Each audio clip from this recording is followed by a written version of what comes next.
I, 28F, need help processing something that's been eating away at me for weeks. I feel like I'm either going crazy or my worst fears are coming true. For context, I live with my boyfriend Peter, 30M, who I've been dating for 3 years. My sister Jennifer, 32F, recently got divorced from her husband Jake after 5 years of marriage because he was abusive. She's 6 months pregnant and moved back in with our parents who live just 10 minutes from my place. Let me give you some background about Jennifer and me. We grew up really close despite being 4 years apart. She was always the life of every party, beautiful, outgoing, and popular. I was more reserved, focused on my studies and career. But we never let these differences affect our relationship. We told each other everything and supported each other through tough times. Jennifer met Jake in college through mutual friends.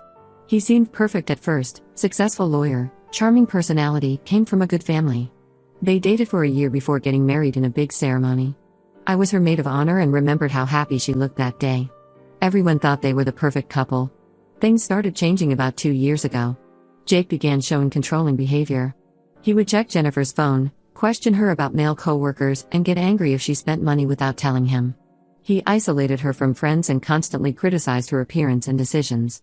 I noticed the changes in my sister. She became quieter, stopped dressing up, and made excuses to skip family events. I tried helping her leave multiple times.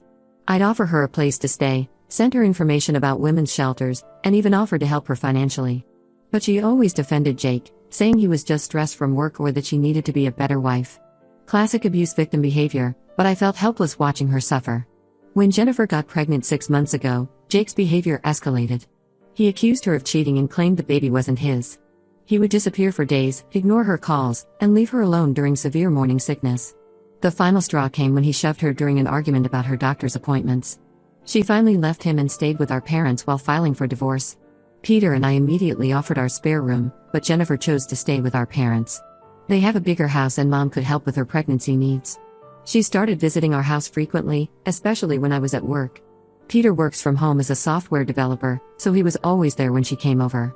At first, I was happy they were getting along. Peter would make her tea, listen to her problems, and even helped her organize paperwork for her divorce. Jennifer seemed happier and more like her old self. She'd bring lunch for Peter sometimes or help him with household chores while I was working. But over the past few weeks, things have felt different. Peter's become secretive with his phone. He never leaves it unattended and changes his position if I walk behind him while he's texting. He started working late in his home office with the door closed, something he never did before.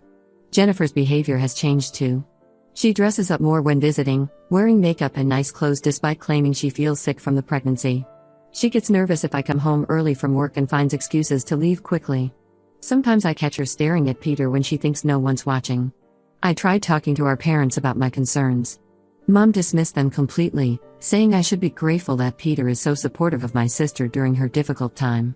She reminded me that Jennifer is vulnerable and needs all the support she can get. Dad thinks I'm being insecure and told me to stop creating problems where none exist. My best friend Sarah thinks I'm overreacting too.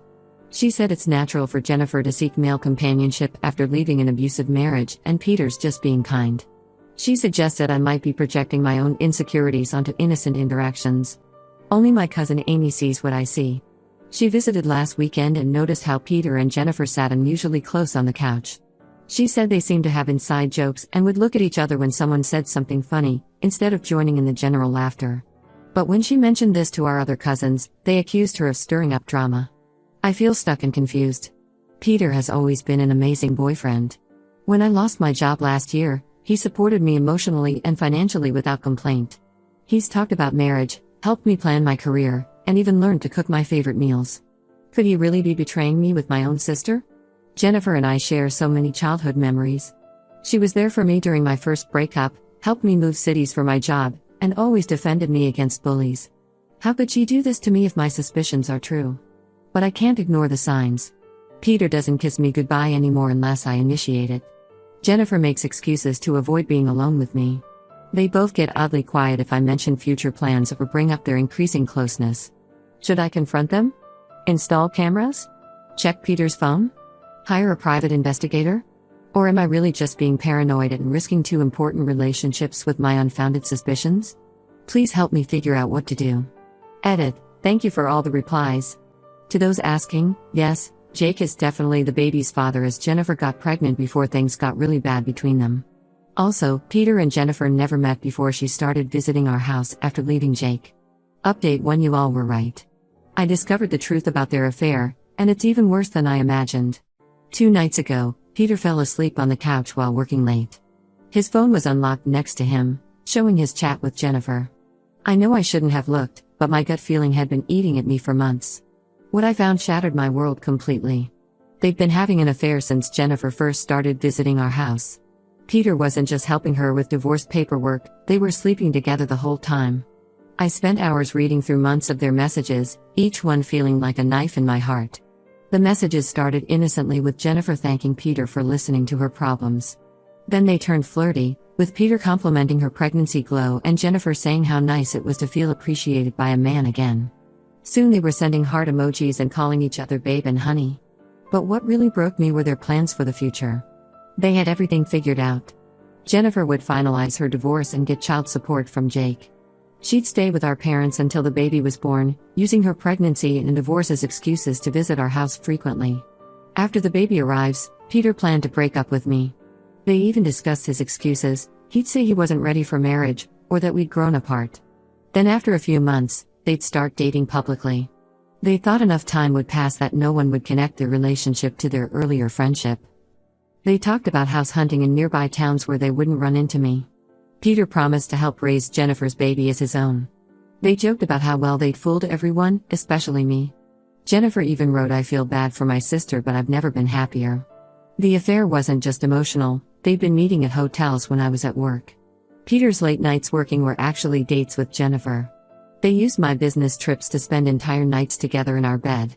There were detailed messages about their encounters that made me physically sick. I found proof of hotel bookings, secret date plans, and even photos they'd sent each other. Peter had missed my cousin's wedding claiming he was sick, but actually took Jennifer to a weekend getaway. All those times Jennifer came over to talk about her marriage problems? They were sleeping together as soon as I left for work. The worst part was reading their love declarations. Peter told her he never felt this way about anyone before, not even me. Jennifer wrote about how Peter understands her perfectly and makes her feel safe. They talked about growing old together and raising a big family. I couldn't sleep that night. I kept rereading their messages until the sun came up, trying to understand how they could betray me like this. I took screenshots of everything and saved them to my phone, knowing I'd need proof when I eventually confronted them. The next morning was surreal. I acted normal and went to work like nothing had happened. Peter kissed me goodbye, still playing the role of perfect boyfriend. An hour later, he was texting Jennifer about missing her. She even had the audacity to ask if she could come over later to hang out since she was feeling lonely. I called Amy and told her everything. She offered to let me move in with her immediately, but I said I needed time to plan my next move. We agreed that exposing them at Jennifer's upcoming baby shower would give them the public humiliation they deserved. I've started secretly moving my important documents and irreplaceable items to Amy's house. I'm looking for a new apartment and updated my resume in case I need to find a job in another city. I can't stand being in the same house as Peter anymore, knowing he's probably texting Jennifer as soon as I leave the room. Our parents still think I'm lucky to have such a supportive boyfriend. Mom keeps saying how Peter's kindness shows he'll be a great father someday. If only she knew he's planning to be a father to her grandchild, just not with me. I feel like such a fool for not trusting my instincts sooner. Everyone told me I was being paranoid, but deep down I knew something was wrong. I gave them both the benefit of the doubt and they took advantage of my trust in the worst possible way. I haven't confronted them yet. I want them to face the consequences of their actions in front of everyone who matters to us. The baby shower is next weekend, and I'm going to make sure it's an event no one ever forgets. Update 2: The baby shower was yesterday and everything exploded exactly as I planned. I arrived early to help set up at my parents' house. Jennifer was glowing in her new blue maternity dress while Peter played the perfect future uncle, hanging decorations and arranging furniture. Everyone kept praising him for being so supportive during Jennifer's difficult time. I watched them steal glances at each other all morning. Peter's hand lingered too long when he helped Jennifer with chairs. She kept finding excuses to be near him. They thought they were being subtle, but now that I knew the truth, their behavior was obvious.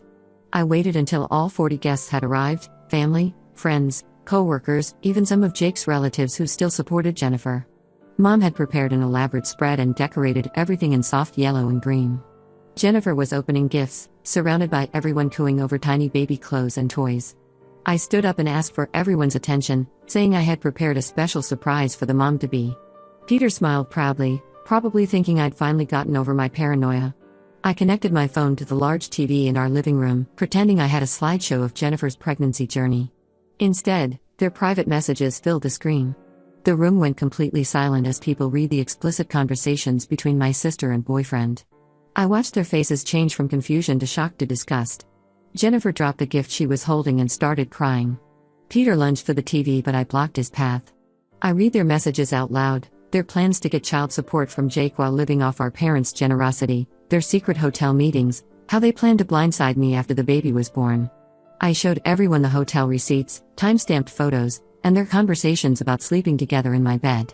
Mom fainted when she read messages about them planning their future together. Dad had to help her to a chair while still staring at the screen in disbelief. Some of Jennifer's friends tried to leave, but I asked them to stay and listen to everything. Peter tried claiming the messages were fake, but I had dates and locations that matched his late work nights. He couldn't explain why hotel receipts showed him booking rooms when he was supposedly working. Jennifer broke down completely and admitted everything between sobs. The worst part was her attempt to justify their betrayal. She actually said I was never home and Peter was lonely. She claimed they didn't mean to fall in love but couldn't help their feelings. Peter joined in, saying they never wanted to hurt me but their connection was special. Our parents were destroyed. Dad couldn't even look at Jennifer, his favorite daughter. Mom kept crying and asking where she went wrong raising us. Our aunts and uncles started leaving, saying they couldn't support someone who would betray her own sister this way. I announced that I was moving out and never wanted to see either of them again. Several cousins offered me a place to stay. Peter begged me to listen to his side of the story, but I told him to get out of my parents' house. He tried taking some of his belongings, but I said I'd mail them to his office address. Jennifer kept sobbing about how I ruined her baby shower, but I reminded her that she ruined our relationship the day she decided to sleep with my boyfriend. Some of her friends actually defended her, saying she was pregnant and vulnerable, but most people were firmly on my side. Now I'm staying with Amy while looking for my own place. Our parents are devastated. Mom keeps calling and crying about her daughters never being close again. Dad told Jennifer to find her own apartment because he can't bear to look at her right now. Peter's been calling from different numbers, but I blocked them all. His friends messaged saying I went too far by exposing them publicly. They said I should have handled it privately to avoid humiliating Jennifer during her pregnancy. I don't care, they deserve to be exposed for who they really are. The aftermath has been intense. Most of our extended family cut contact with Jennifer. Peter's reputation at work is ruined since some of his colleagues were at the shower. Jennifer's friends are divided, with some supporting her and others disgusted by her actions. I don't regret what I did. They planned to humiliate me after the baby was born. Instead, I took control and exposed their true characters to everyone who matters. Now they can have each other, along with the consequences of their actions. Update 3: Life has completely changed since the baby shower incident. I moved into my own apartment in a different neighborhood and got a better paying job at a tech company. The distance from all the drama helped me focus on rebuilding my life. Jennifer had her baby last month, a boy she named after our grandfather Robert. She moved into a small apartment near our parents and has been trying to play happy family with Peter. They're officially dating now, posting constant pictures on social media about their perfect little family. Peter acts like a proud dad in all their photos, completely ignoring how their relationship started. But karma hit them hard.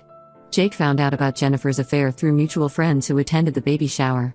He immediately filed for full custody, using her affair with Peter as proof of her unstable character and poor decision-making. He's refusing to pay any child support until a paternity test confirms he's the father. Jennifer is struggling financially since Peter isn't as supportive as he promised. His big talk about providing for her and the baby disappeared when reality hit. She had to take a part-time job while still recovering from childbirth because Peter's help barely covers her rent. Our parents are trying to maintain separate relationships with both of us. Mom hosts Sunday dinners with Jennifer one week and me the next. Dad still barely speaks to her but sees the baby sometimes. Most of our extended family sided with me and cut contact with Jennifer completely. Peter lost his remote job because he missed too many deadlines during their affair. His company discovered he was billing hours when he was actually meeting Jennifer at hotels. He's now working at a local tech startup making significantly less money. Amy saw them fighting at a grocery store about expenses and Peter's broken promises. Some family members suggested I try forgiving Jennifer for the sake of family unity. They said the baby deserves to know his aunt. I refused. She didn't just have an affair with my boyfriend, she plotted to humiliate me and steal my life. Having a baby doesn't erase her betrayal. Last week, Peter sent a long message saying he misses me and made a huge mistake. He claimed Jennifer is too needy and dramatic, not the person he thought she was. He complained about the custody battle stress and said he regrets losing me. I blocked him without responding. They deserve each other's misery. I'm casually dating again but taking things very slow. The whole experience taught me to trust my instincts and never ignore red flags. Sometimes cutting toxic people out of your life is necessary for your own peace, even if they're family. Mom still hopes Jennifer and I will reconcile someday, especially because of the baby. I told her that will never happen. Jennifer didn't just betray me, she spent months planning and lying while pretending to be a victim who needed support. That kind of calculated betrayal can't be forgiven. I don't attend any family events where Jennifer might be present. It hurts our parents, but they understand. They're trying their best to maintain relationships with both daughters without taking sides, but it's obviously awkward for everyone. That's my final update on this situation. Thanks everyone for your support through this mess. I'm in a much better place now without their drama in my life. Sometimes losing people you thought you could trust leads you to a better path. I've learned that blood doesn't always mean loyalty, and it's okay to choose your own peace over family ties.